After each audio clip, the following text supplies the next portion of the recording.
Apparently they think we're a threat to them. I know, which one of y'all almost went to jail? I heard somebody almost went to jail. I did. They're looking for you right now. Are they? Yeah. Please step up to the microphone. They're posting your picture in there. Okay, we got Chief Powers, Chief of the Department, Randy Wise, President of the Local 122 Union. Y'all ready? Yeah, go ahead, Mr. Powers. Hey, good afternoon. So this afternoon about 1 o'clock, there was a fire dispatched in the 1200 block of Acorn Street. We got reports of one trapped inside that fire. Our crews were en route. Once they arrived on scene, they found heavy smoke and heavy fire showing. They were still getting reports of the neighbors saying that there was a person inside, so they forced their way in, doing what they do best, and trying to attempt to make a rescue. We're dealing with some pretty high heat conditions. Obviously very low visibility because of the smoke, and burglar bars were on the house as well. While they were in there, 4 of those firefighters sustained what we consider minor burns. Some of them got some pretty good burns, but they're minor, 1st and 2nd degree burns. One of them has a burn on his face, down the side of his face here. Got one that's got a pretty good burn on his wrist, and the other 2 have their ears and face are burned a little bit. But they're in good condition. They'll be being released from the hospital shortly, and have to obviously go home for a few days until they can heal up from those burns. The reason they weren't burned any worse than they were, and when you see the video that we're going to release in just a little while of the fire, you'll understand how important this gear that the mayor and the city council provides us with. It's the best gear in the business, and if it wasn't for that gear, these burns would have been a lot more significant. So with that, Chief Wise, you got anything you need to say? Yeah, again, just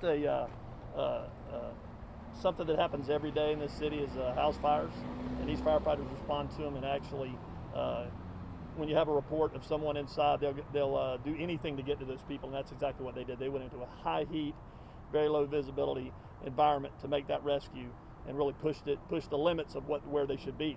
And that's what these firefighters are doing every day. Public safety in general in Jacksonville, risking their lives every day to make sure the citizens of Jacksonville are safe, and I think they're committed in what they do every day.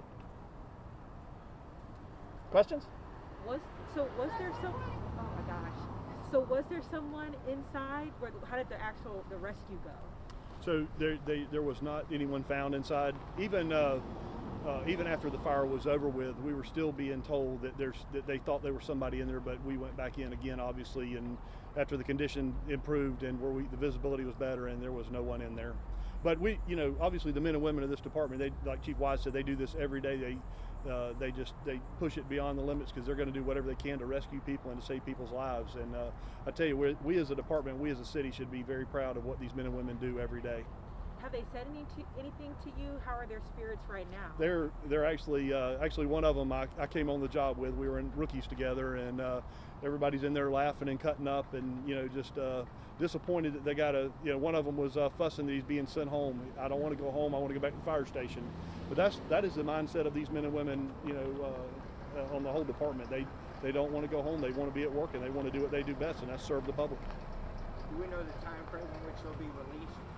They should be getting released probably within the next hour, and it may be a little more delayed for a few of the other ones. They may be a couple hours before they get out, but they'll all go home before dark tonight, I would think.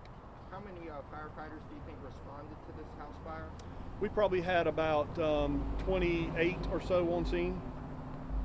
What was it specifically about the gear that you mentioned that you think made the difference?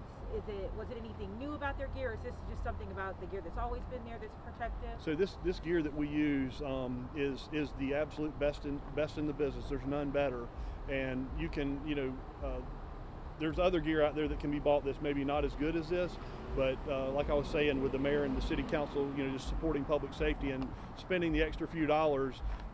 Today is a good example of why spending those extra few dollars pays off. Where we don't have firefighters that are more critically burned.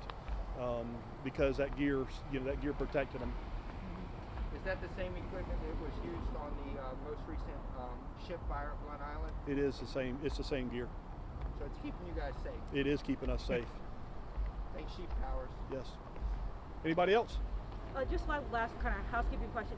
The house, you said that no one was in it at the time. Is it usually occupied, or is it like a just kind of abandoned home? Or I haven't been out there, but they were telling me in there that there was bed and there was food in the house. So I'm assuming that it's an occupied home. Thank you. Mm-hmm. Thank y'all. Thanks, Eric.